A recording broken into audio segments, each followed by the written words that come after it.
we are back in the Honda S2000 in the middle of a blizzard, and as you guys can see, it is just as fun as it always was.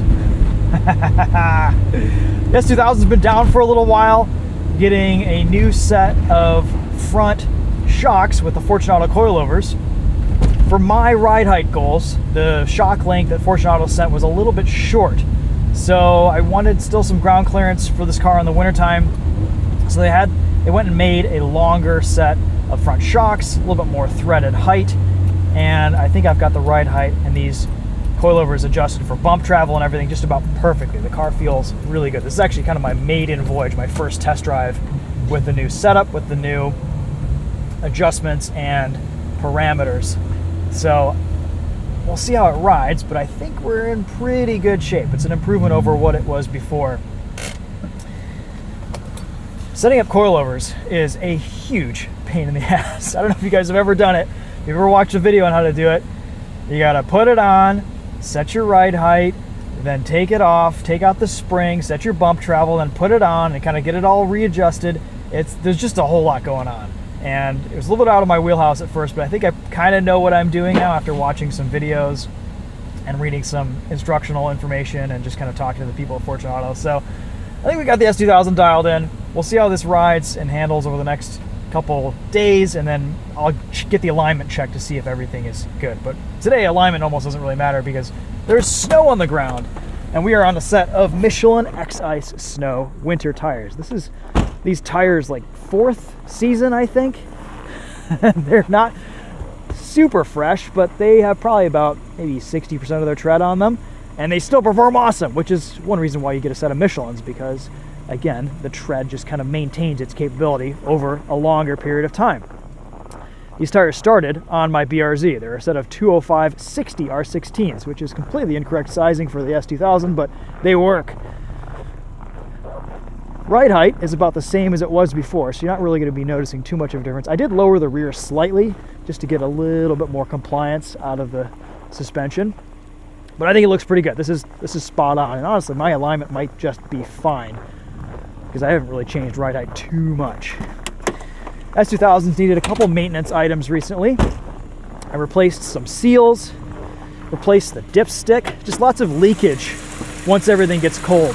This started leaking, that started leaking, that started leaking. So replaced all that stuff except for this, because you have to take a lot of stuff apart to replace that bolt, or at least the seal behind that bolt, I think. Also replaced the VTEC solenoid, gaskets. Car's running pretty well, it feels good. Yeah, just purring away. I very much have a love-hate relationship with this S2000. When I'm driving it, I love it. When it's not working and things are breaking and things are leaking and I'm working on it, I hate it. My forearms right now feel like Popeye's forearms because all I did last night for 6 hours was just twist coilovers on and off. And I'm feeling it pretty heavily right now. So, but anyway, S2000's in a good place. It feels great. It worked on track this summer. We had the best track day at Waterford Hills. I had so much fun in this car. I thought, you know, this is kind of the perfect track rat. Track insurance is inexpensive. It's not $400 for a day. And to do the thing that I want out of a sports car, it kind of does it all. Take the top off, get it a little bit sideways. And honestly, the weight, the size, and the distribution of this car make it one of the most capable winter-driven sports cars I've ever owned. It's just a little bit more weight over that rear axle, and you really feel it in this S2000 compared to a Miata, a Camaro, a BRZ, which are a little bit more front-heavy.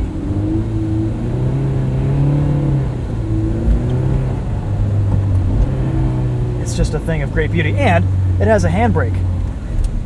Look at that.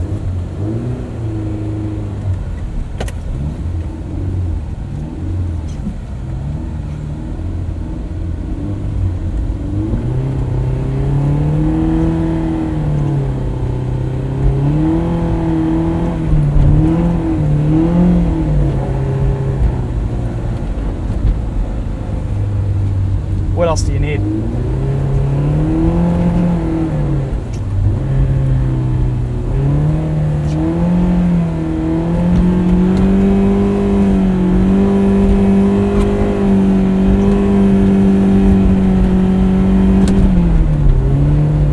hero stuff in the S2000. Pretty good brakes too.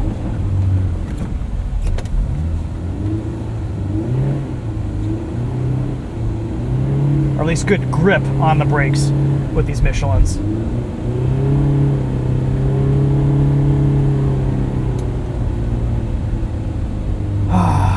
It's good to be back in this car. I missed it. Burns a little bit of oil. It's a little bit leaky. There's always something that it needs. But if it isn't just one of the most fun cars I've ever owned. I've never worked on a car this much. I've never wrenched on a car and spent so much time in the garage with it, but I think that subconsciously might be a sign of my affection for it. So let's go out. We'll head out onto the main roads, be a little bit more cautious with traffic and respectful of people's distances. It is a bit of a free-for-all out there today. We'll try to make our way out into the country where there aren't as many cars and people. It is 9 degrees Fahrenheit outside right now.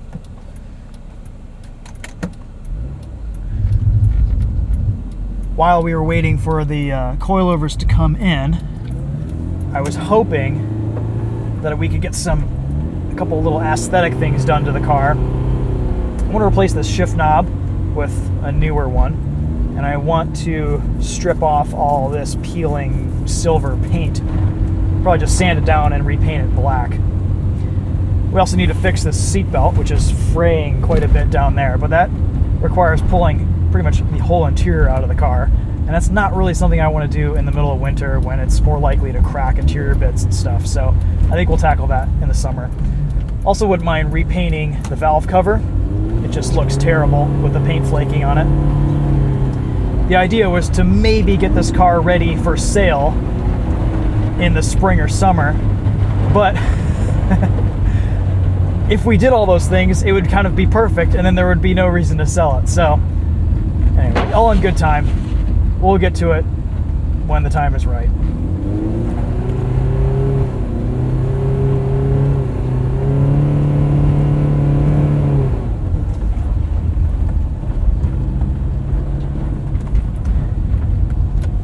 I was out here just about half an hour ago filming the Audi SQ5 that we have this week, the press car. It's on a set of winter tires.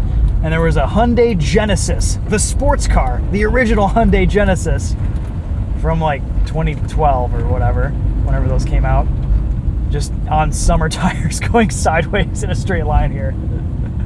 I haven't seen one of those cars in ages and ages and ages. All right, well, I've got to say, on first impressions, I'm very, very happy with how the car rides now.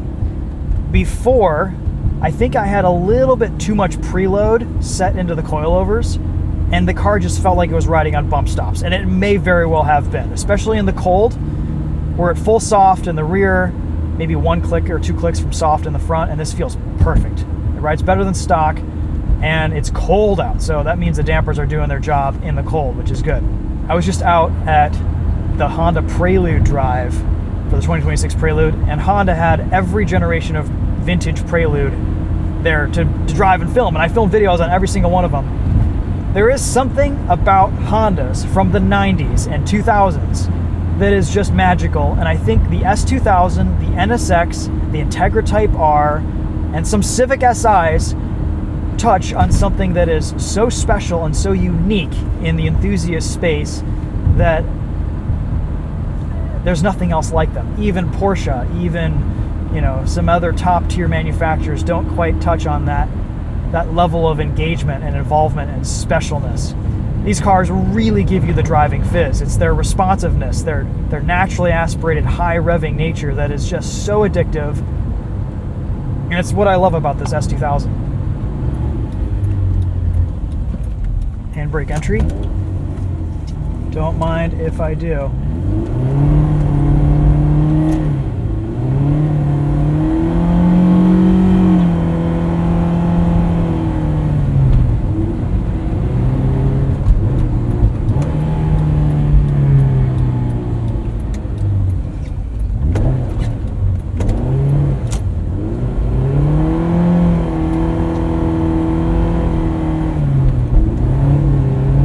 we'll hit VTEC today.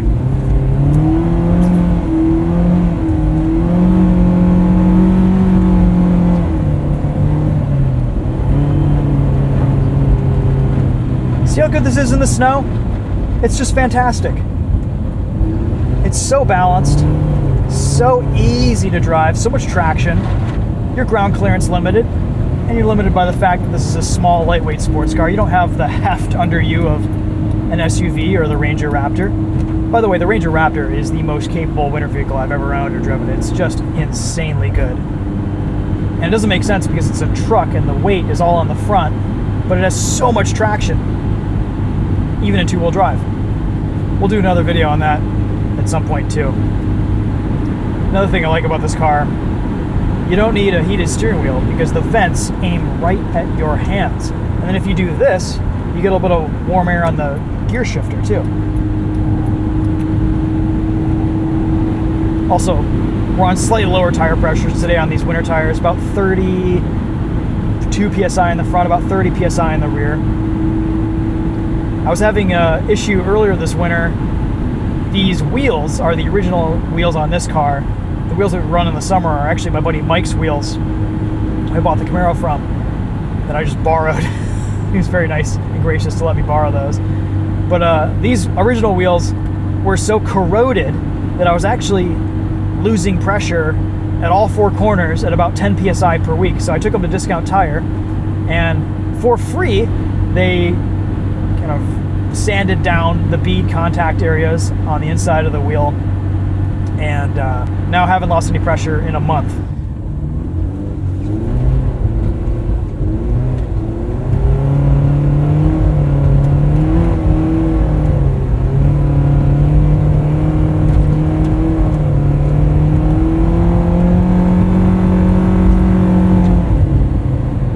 I learned something at the M2 CS drive event.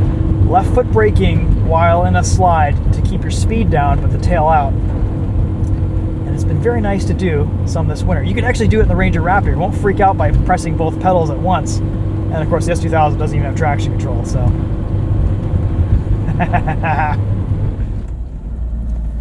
Alright, let's hop out, take a look.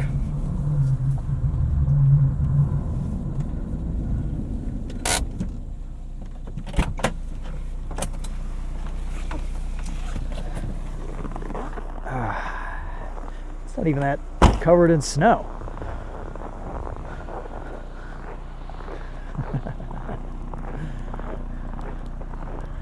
All right, well, I think that'll probably wrap up this therapy drive discussion, S2000 Blizzard commute, whatever you want to call it. I appreciate you guys sticking around. Thank you so much for watching. We'll see you in the next one. I'm gonna go drive this a little bit more.